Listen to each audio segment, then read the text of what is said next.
व्यवस्थित बसतो माईक, आणि काही ह्याचे बाकी काढायची ह्याची काही गरज नाही. ज्यावेळी मला नको आहे इथे किंवा माझं ज्यावेळी व्हिडिओ शूट करून होईल त्यावेळी मी इथून काढतो. इझी, काढण्यासाठी पण इझी आहे. सो नो मी एक व्हिडिओ बनवला होता DJI माईक आणि ॲक्शन 5 प्रो, परफेक्ट कॉम्बिनेशन असं. सो मला त्याच्यावरती कमेंट आली होती की तो जो आहे त्याचा विंड नॉईज खूप येतं. सो सेटिंगच्या रिलेटेड एक व्हिडिओ बनवा. सो पहिले मी सांगतो DJI माईक मिनीसोबत मला काय भेटलं. हा एक माईक मिळाला, रिसिव्हर मिळाला आहे आणि हे पाऊच भेटलं आहे. त्या पाऊचमध्ये आतमध्ये तुम्हाला असा एक अजून एक फर मिळतो. त्याला एक चार्जिंग डॉकेट आहे ते एक मिळतं. हे मॅग्नेट एक आहे. त्याच्यानंतर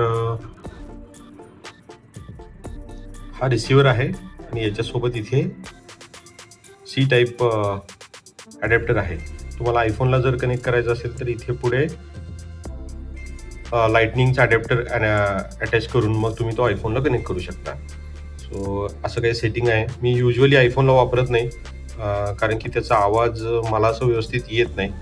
सो मी सध्या फक्त ॲक्शन प्रोलाच वापरतो आहे. सो बघूया माझ्या कॅमेरामध्ये काय काय सेटिंग आहेत ते. आणि याचं मॅग्नेट इतकं स्ट्रॉंग आहे की तुम्ही कुठेही ते व्यवस्थित अटॅच करू शकता. सो खूप स्ट्रॉंग मॅग्नेट आहे ते. तुम्ही जर कॅमेऱ्याच्या आसपास तिथे मॅग्नेट आहे तिथं नेला तर ते ॲटोमॅटिकली असं कनेक्ट होतं. जरी तुम्ही समजा कुठे कॉलरला वगैरे नाही लावला आणि फक्त डायरेक्टली ब्लॉगिंग करायचं आहे तर हे असं काही करून तुम्ही दाखवू शकता. डायरेक्टली तुमचा आवाज जो आहे क्रिस्प क्वालिटी येईल. सो माझा माईक ऑलरेडी कनेक्टेड आहे. सो मी फक्त तुम्हाला डायरेक्टली सेटिंगमध्ये काय सेटिंग मी ठेवलं आहे की ज्याने माझा फोटो ब्लॉग करताना आवाज व्यवस्थित येतो दाखवतो. चॅनल स्टुडिओ ठेवला आहे. गेन -11 ठेवला आहे. देन ट्रान्समीटर 1 नॉईज जो आहे म्हणजे जे काही याचं कनेक्ट होणार आहे. सो ह्याच्यात 2-3 ऑप्शन आहेत. एक ऑफ आहे, लो आहे आणि हाय आहे. सो मी लोवर ठेवतो कारण मोटो ब्लॉगिंग करताना गाडीचा आवाज येणं गरजेचं असतं. सो त्याच्यासाठी मी हा लोवरती ठेवला आहे. तुम्ही ड्राईव्ह करताना तुमचा आवाज व्यवस्थित येतो ॲज वेल ॲज गाडीचा पण एकदम व्यवस्थित आवाज येतो. आता दुसरा पॉईंट आहे की नॉईजचा. तुम्ही माईक किती जवळ ठेवताय त्याच्यावरती आहे. तुम्ही जर जिथे हवा येते तिथे जर ठेवला तर तो तसं राहील. आणि ही जी ग्रीन लाईन आहे ही ग्रीन लाईन रेड नाही झाली पाहिजे. तर जर रेड झाली याचा अर्थ आवाज जास्त एक्सपोज होतोय.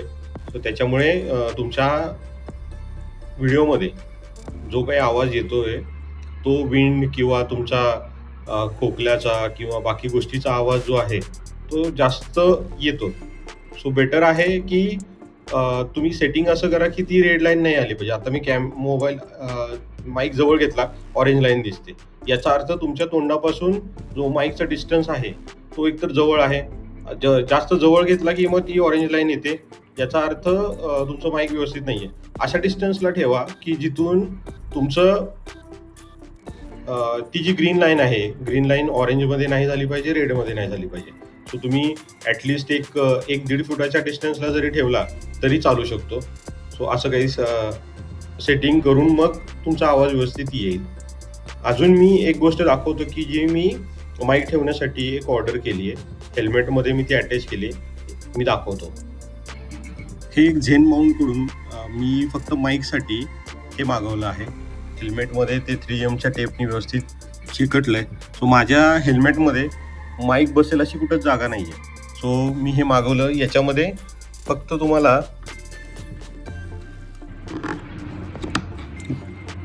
हे असं टाकायचं आहे बस, बाकी काहीच करावं लागत नाही तुम्हाला. दरवेळी ते इथे आता माझ्या केसमध्ये मी जो माऊंट बसवला आहे, चिन माऊंट, तो असा आहे. मला काय करायला लागायचं, इथे कुठेतरी अडकावं लागायचं. सो माझ्यासाठी हे एकदम भारी झालं. याच्यात मध्ये व्यवस्थित बसतो माईक आणि काय ह्याचे बाकी काढायची ह्याची काही गरज नाही. ज्यावेळी मला नको आहे इथे किंवा माझं ज्यावेळी व्हिडिओ शूट करून होईल त्यावेळी मी इथून काढतो. इझी, काढण्यासाठी पण इझी आहे. सो ते काहीतरी 300च्या आसपास होतं आणि मला असं वाटलं हे युजफुल आहे म्हणून मी मागवलं आणि आय थिंक हे पर्पज सॉल्व करतं आहे. सो हेच होतं.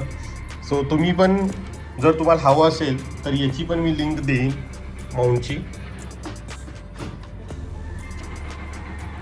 अजून काही तुमचे प्रश्न असतील तर ते कमेंटमध्ये कमेंट करा.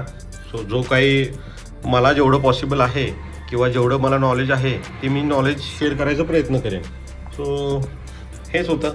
व्हिडिओ कसा वाटतोय मला सांगा. व्हिडिओ आवडल्यावर लाईक करा, शेअर करा आणि चॅनलला सबस्क्राईब नक्की करा. थँक्यू.